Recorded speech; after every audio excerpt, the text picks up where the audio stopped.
40 out of 50 states, the highest paid public employee is a college coach.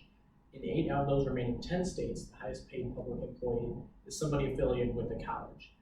Hello, and this was from a 2019 article from ESPN. Hello everybody, my name is Jacob Nyheisel, here today to talk about rising college tuition prices. Now, it is important to recognize the hidden costs that colleges put on that become very burdensome and ultimately just make the higher education experience that much harder to get through.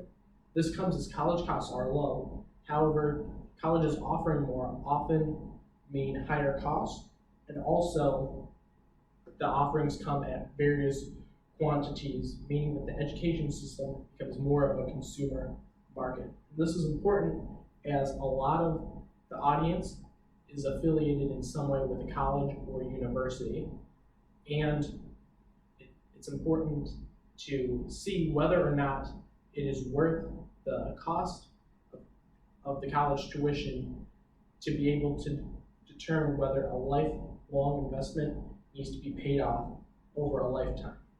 This comes as the college tuition prices are too high. There are ways to lower these prices. These ways have been proven in the real world. Now, with that being said, the solvable problem of rising college tuition prices is fixable, but first it is important to know why these prices are so high. The most major point of this is that what colleges provide, it costs money to put out. A 2018 article from the Washington Post noted that adding services such as career centers or some other services such as fitness centers sent college tuition prices higher in the 1980s when they were first introduced than in the 1960s. And also, a 2020 Washington Post article noted that as colleges moved their classes online, that cost money to get an online platform running for the classes.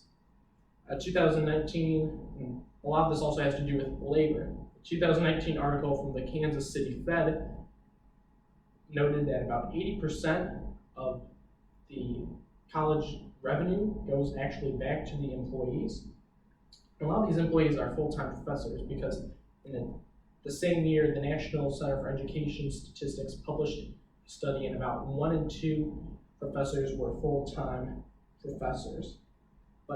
So there could be some inefficiencies there. But in addition to outlining why college tuition prices are high, it is ultimately important to discuss a plan for lowering them.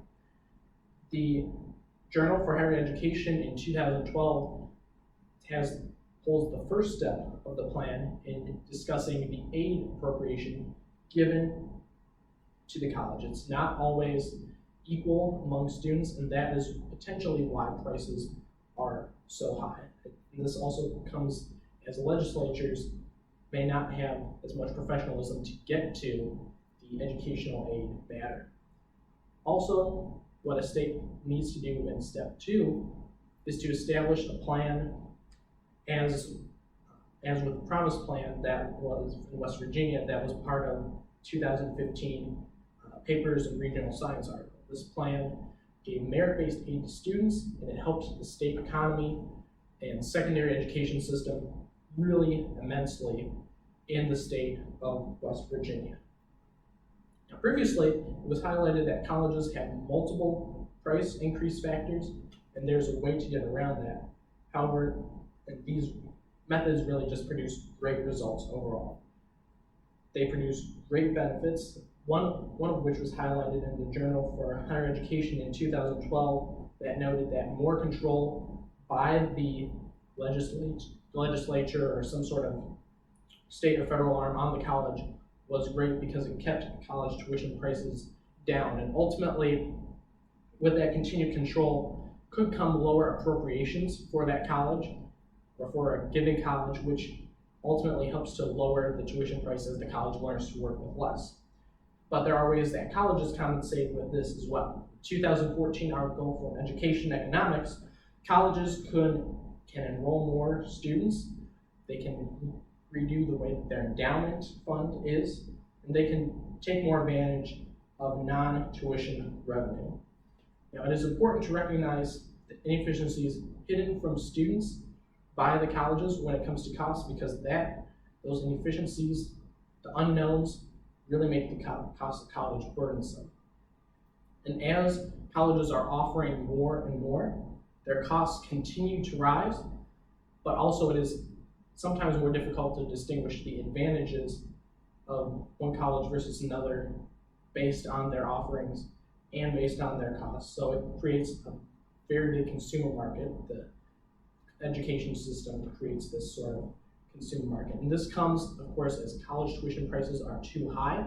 There are ways to decrease those prices, and there are real-world results in the ways that these prices have to be decreased.